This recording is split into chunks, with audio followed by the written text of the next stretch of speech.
Alright, Pro Digital Gear has something really special for you today. We are going to show you the features of the Pro Elite pre-treatment machine and how to maintain it as well. So first, let's talk about priming the Pro Elite. When you prime the Pro Elite, it ensures that you get a proper spray pattern on the garment. If the Pro Elite is not properly primed, you may not get an even spray. So first, to prime the machine, we have to enter the maintenance menu by selecting the maintenance menu icon. Then we have to place a hose into the pretreatment container. We're just going to use distilled water for now, just for demo purposes. Then we're going to insert a hose into the Quick Connect pretreatment inlet. When you put in the tube, make sure you push until you feel it click in. Then give it a little tug to make sure it's inserted correctly. Another tip is to place a cup directly under the nozzle to collect the excess spray so that you don't waste it. In this case, we're just using paper towels since we're only using distilled water for this video. Select the light pretreatment or dark pretreatment using the light and dark pretreatment selection icon.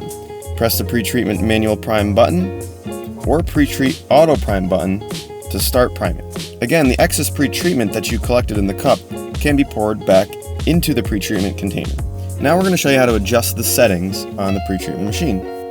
Let's go ahead and go to our settings menu icon. The spray density can be adjusted by sliding the spray density slider up or down to the desired value.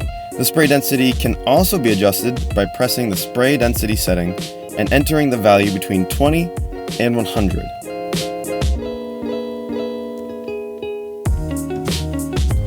By touching the shirt, we can adjust the spray length by selecting the desired quarter length on the shirt. The spray length can also be adjusted by pressing the spray length setting and entering a desired spray length. When you do this, it doesn't have to be in quarters. Loading a garment on this machine is very simple.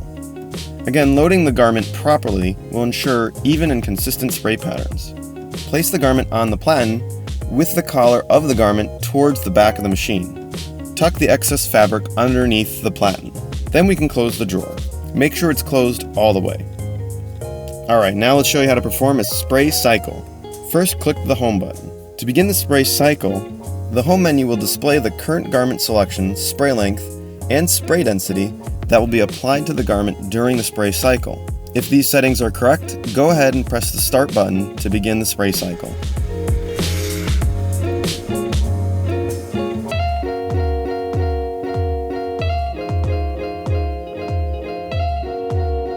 After the cycle is started, the Start button will change to a Stop button that will allow you to stop the spray cycle at any time during the spray sequence.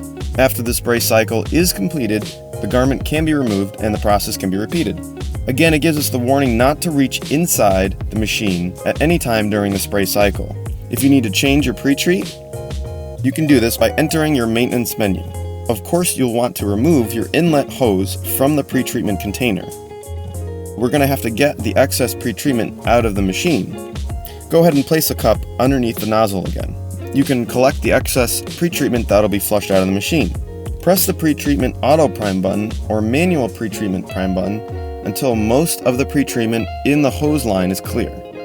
Place the inlet hose in the distilled water container. Press the water auto prime button or the water manual prime button to clean out the remaining pretreatment left in the hose line. Then you'll want to take your hose out of the water, then press the light or dark pretreatment selection icon to switch to the desired pretreatment.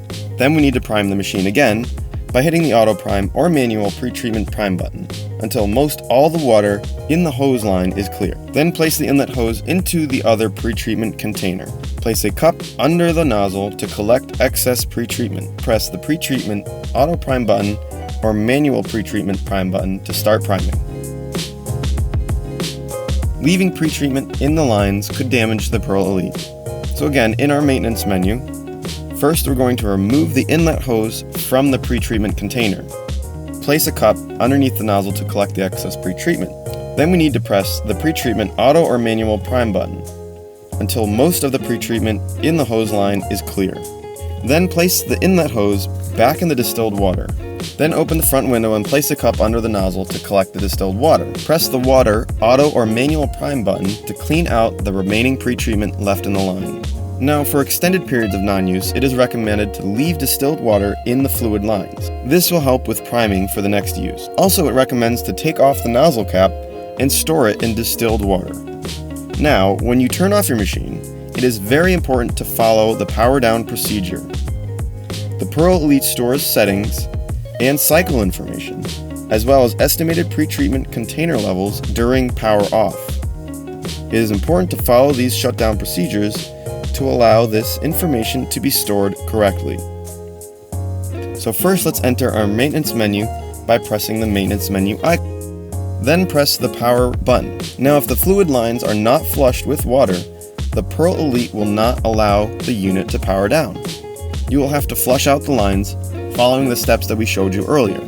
Now at this point, the Pro Elite will move the nozzle cart to the home position. Go ahead and press OK to confirm the power off. Then it'll be OK to go to the back of the machine and switch the power off. Of course, you're going to want to keep the inside of the Pro Elite clean, especially after extended use.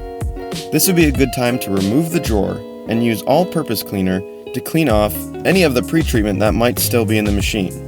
You can use shop rags or towels to do this. Now let's show you how to save your settings. Go ahead and click on the Save menu.